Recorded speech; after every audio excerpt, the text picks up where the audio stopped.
Vous êtes abonné, alors jouez avec Alice et envolez-vous en famille pour le Pays des Merveilles. Pour célébrer la diffusion du film Alice au Pays des Merveilles et pour souhaiter un joyeux Noël à ses abonnés, Canal+ organise un grand jeu dans Canal+ Magazine de décembre. Il y a 5 voyages à Disney World pour 4 personnes à gagner, 50 vélos tout-terrain baroudeurs MBK, 250 baladeurs radiocassette Saba. Attention, pour jouer et gagner, vous devrez regarder attentivement Alice au Pays des Merveilles sur Canal+ et répondre aux questions qui vous sont posées dans Canal+ Magazine de décembre. Ne manquez pas les diffusions d'Alice au Pays des Merveilles et bonne chance.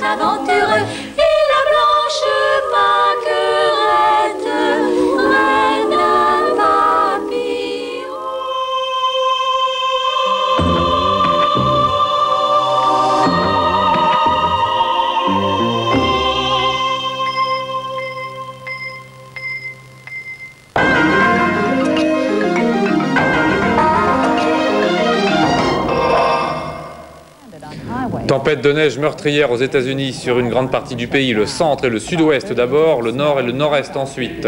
16 personnes au moins ont trouvé la mort, pour la plupart victimes d'accidents de la route. C'est dans le sud, peu habitués à ce genre d'intempéries, que les dégâts sont les plus graves. De nombreux aéroports sont fermés et certains petits appareils ont dû se poser en catastrophe, comme ici dans le Missouri. Bonsoir, c'est le grand retour de Gary Hart sur la scène politique américaine qui fait aujourd'hui l'effet d'une bombe. L'ancien sénateur revient dans la course à la Maison-Blanche 7 mois après avoir annoncé qu'il y renonçait. La presse américaine lui avait à l'époque découvert une liaison avec un joli mannequin, Donna Rice. Mais le virus de la politique est le plus fort. Hart a donc annoncé aujourd'hui son retour dans l'arène. Il est de nouveau candidat à l'investiture démocrate. This will not be like any campaign you've ever seen. Because I am going directly to the people. I don't have a national headquarters or staff. I don't have any money. I don't have pollsters or consultants or media advisors or political endorsements. But I have something even better. I have the power of ideas and I can govern this country. Let's let the people decide. I'm back in the race.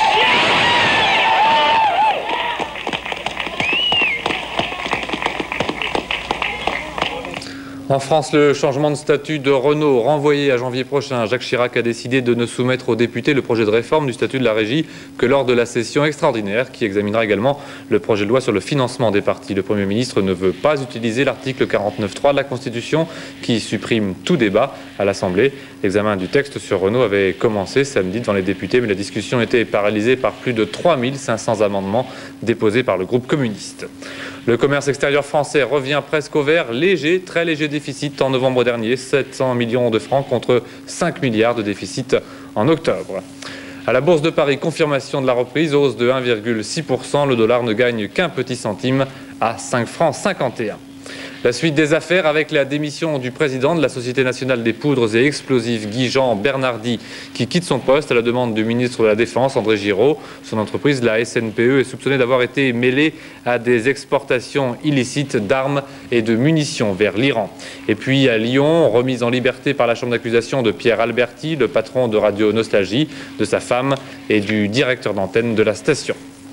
Le bilan de la semaine sanglante de Gaza s'alourdit. Nouveaux affrontements aujourd'hui entre jeunes manifestants palestiniens et l'armée israélienne. Sur place, correspondance de Jean-Luc Laporte. Aujourd'hui, c'est à Gaza que les affrontements ont été le plus durs, où 3 manifestants ont été tués et plus d'une dizaine blessés. Ce matin, selon un scénario devenu quasi quotidien, des groupes de jeunes gens ont attaqué avec des pierres, des planches et des bouteilles incendiaires les soldats israéliens. À l'annonce du premier mort, en début de matinée, des centaines de Palestiniens se sont massés devant l'hôpital d'Ar Shifa, où la dépouille de la première victime de la journée était amenée. Les soldats ont commencé par lancer des grenades lacrymogènes pour se dégager. Assaillis par une foule de 2000 personnes, ils ont alors ouvert le feu, tuant les 2 jeunes gens. Les manifestants palestiniens tentent, depuis le début des troubles, d'interdire l'accès des hôpitaux militaires israéliens pour les empêcher d'appréhender les blessés qui y sont soignés. Les enfants, dont certains ont tout juste 10 ans, et les adolescents, chaque jour plus audacieux, ignorent la peur. Ils assaillent les soldats sans plus craindre que ceux-ci ne ripostent avec leurs armes automatiques. Les affrontements ont continué en fin de journée. Il y aurait eu ce soir 2 nouvelles victimes dans la région de Gaza. Nouvelle grève du personnel navigant d'Air Inter demain et jeudi. Mot d'ordre lancé par l'ensemble des syndicats. La direction d'Air Inter prévoit malgré tout de maintenir le programme des vols prévus. René Monory a un plan pour l'école, un objectif 74% d'une même classe d'âge au niveau du bac au moment de l'an 2000. Le plan Monory prévoit le recrutement de près de 300 000 enseignants avec une augmentation de 10% des traitements en début de carrière. Plan chiffré par le ministre à 25 milliards de francs. Cela dit, ça n'est pas encore le plan d'un gouvernement, mais celui d'un ministre et ses adversaires soupçonnent un projet électoraliste qui n'a de toute façon très peu de chances de voir le jour. Voilà sans doute quelque chose qui intéressera davantage les enfants, l'apparition d'une nouvelle race de jouets aux États-Unis avec une chose en commun, ils sont tous affreux, mais pas vraiment méchants. Eric Muller. Aux États-Unis, voici les jouets à torturer sans souffrance et pour la bonne cause, puisqu'il s'agit de monstres, tous plus ou moins extraterrestres et qu'en plus, ils ne se défendent pas. Prenez-en un par exemple, plongez-le dans l'eau ou dans quelque acide. Vous voyez, l'horrible monstre se dissout, il n'en reste bientôt plus qu'un squelette blanchâtre. Celui-là, on peut l'éventrer, l'écarteler, le dépecer pour en sortir les organes, pas si variés que cela d'ailleurs, et puis finalement assez salissant. Enfin, le cyclope, mais contrairement à celui d'Ulysse, on ne lui crève pas l'œil, on le fait sauter. On termine avec la météo, prévision pour demain, Patricia Hervé.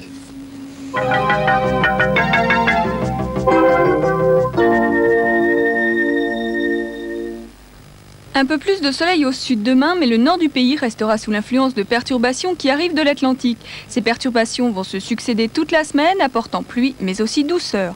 Donc demain matin, il neigera sur les Pyrénées, mais de l'Aquitaine aux régions méditerranéennes, le soleil commencera déjà à se montrer.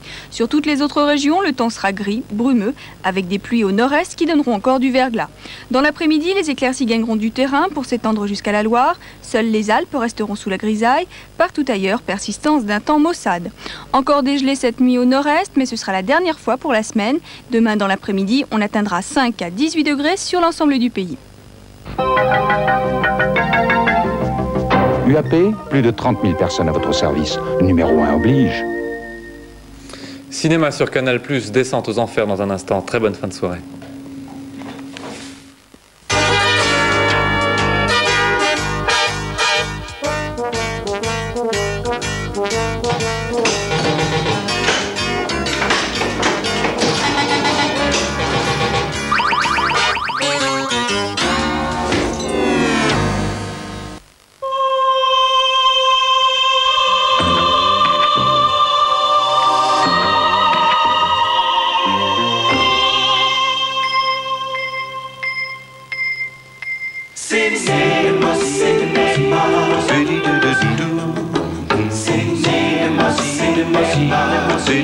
Cinema,